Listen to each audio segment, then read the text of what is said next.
Selamat sore dan salam sehat untuk kita semua. Perkenalkan, nama saya adalah Primarus Sembiring. Saya berasal dari SMP Negeri 4 Tahun Terakhir. Video yang saya tampilkan ini adalah merupakan video pembelajaran, yang mana video ini merupakan tugas akhir dari pembatik level 3.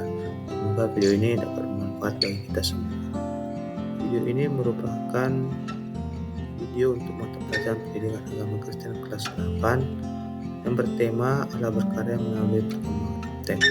Adapun yang menjadi tujuan pembelajaran pada hari ini yaitu memahami pengertian ilmu pengetahuan dan teknologi.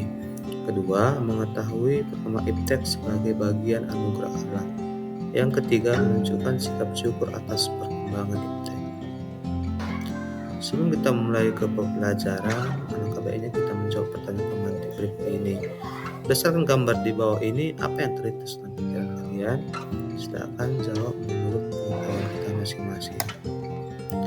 Iptek terdiri atas dua suku kata, yaitu ilmu pengetahuan dan teknologi. Ilmu pengetahuan adalah pengetahuan yang diperoleh sebagai hasil dari penyelidikan atau penelitian suatu hal tertentu yang disusun secara sistematik. Begitu juga dengan teknologi adalah keseluruhan sarana untuk menyediakan barang-barang yang diperlukan bagi kelangsungan dan kenyamanan hidup. Mari kita awali pembelajaran kita dalam sejarah perkembangan iptek. Perkembangan iptek dapat dibagi atas 4 tahap, yaitu revolusi 1.0, revolusi 2.0, revolusi 3.0, dan revolusi 4.0. Sekarang kita akan pelajari revolusi industri 1.0.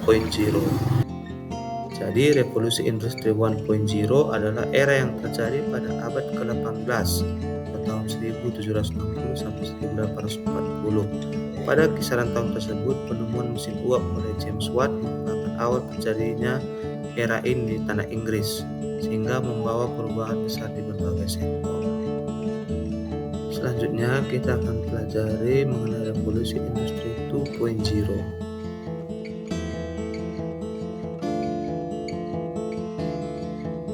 Setelah kita mempelajari revolusi 2.0, maka kita akan belajar mengenai revolusi industri 3.0.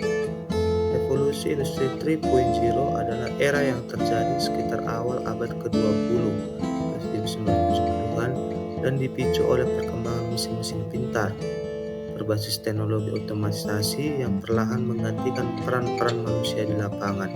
Pada era inilah dimulai digitalisasi, khususnya di bidang industri. Yang terakhir, kita akan mempelajari mengenai revolusi industri 4.0, di mana pada tahap inilah kita sekarang berada.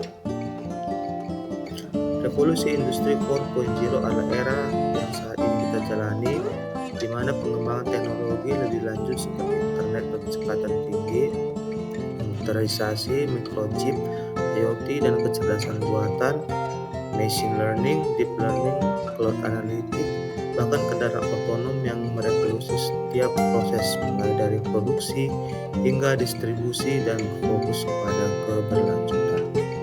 Setelah kita mengetahui perkembangan dari iptek itu sebagai karunia dari Allah, langkah baiknya kita mengetahui bagaimana pandangan kita terhadap iptek itu sendiri. Setelah kita mempelajari mengenai perkembangan iptek, maka ada ayat-ayat yang dapat menjadi panduan kita dalam makna iptek itu sendiri. Yang pertama, Kejadian pasal 1 ayat 27 sampai 28 yang mengingatkan kita untuk selalu menggunakan iptek dalam mengusahakan dan memelihara agar makhluk hidup, baik manusia maupun hewan atau tumbuhan, dapat hidup dengan lebih layak dan berkualitas. Ayat yang kedua yaitu Kejadian pasal 6 ayat 14 sampai 15 yang bertujuan agar kita mempergunakan iptek untuk kelanggengan hidup manusia dan dipergunakan untuk rencana Allah. Yang ketiga, ayat yang menjadi penuntun kita adalah Amsal pasal 1 ayat 1 sampai 7 yang mengingatkan kita bahwa pengetahuan yang kita peroleh atau iptek yang kita peroleh hendaknya didasari akan takut akan Tuhan. Yang terakhir adalah Efesus pasal 5 ayat 5 sampai 18 yang menasihati kita agar tetap hidup bijaksana dalam mempergunakan iptek. Setelah kita mempelajari bagaimana pandangan kita terhadap iptek, bagaimana sikap kita sebagai pelajar Kristen terhadap iptek itu sendiri, Jadi adapun yang menjadi sikap kita terhadap iptek adalah yang pertama, kita menjadikan Allah sebagai sumber pengetahuan. Yang kedua, tidak dikuasai teknologi, justru sebaliknya menguasai teknologi itu sendiri. Yang ketiga adalah memenuhi hukum Tuhan, yaitu kita mengutamakan hukum Tuhan di atas daripada iptek itu sendiri. Untuk lebih memperdalam pengetahuan kita akan materi yang telah kita bahas, mari kita mengerjakan soal berikut.